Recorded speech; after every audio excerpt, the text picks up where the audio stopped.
El Chapo, El Chapo, El Chapo, El Chapo, El Chapo, El Chapo. What's going on with the man El Chapo? Joaquin Guzman, the Mexican drug lord, is probably responsible for most of the packs of birds, bricks, and keys in your neighborhood. Currently, El Chapo is incarcerated in a New York City supermax prison for you know what. It looks bad for Joaquin Guzman because he is now in a United States maximum security prison. The United States will have no sorrow for one of the most famous drug traffickers. They will be looking to make an example of him. The United States wants El Chapo Guzman in prison for the rest of his life. He was found guilty this year on trafficking cocaine, heroin, methamphetamine, and marijuana and is expected to be sentenced to life in prison. The United States has other charges on El Chapo, charges like racketeering, murders, and organized crime. It appears that the United States wants El Chapo's assets, which is worth $12.6 million. El Chapo, also known as Shorty, was born April 4, 1957,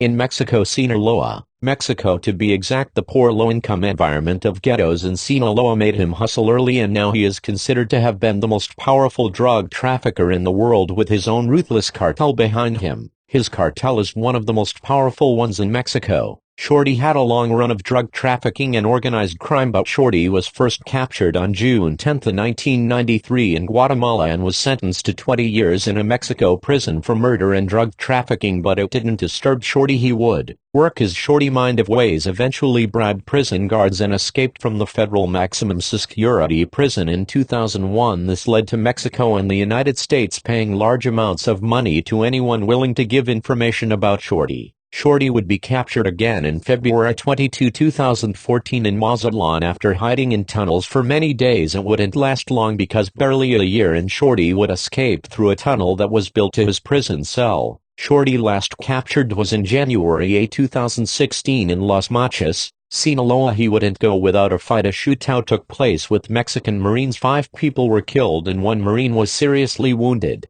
I feel that there is no way that Shorty will get out of a United States maximum security prison, and the United States will mostly likely give El Chapo a sentence that will never have him as a free man. Sadly but surely there is hope, but maybe only because of how many people know of him and the much love he has from his peoples. He supported a lot of people in his area. He was and is beloved. I also feel that the El Chapo story is not over. The man has influenced many people across the globe. Many people look up to him, dream of things he accomplished, and his cartel is still there and there to stay. But another side of me thinks that El Chapo could break out just because he's El Chapo and he's made for these types of situations.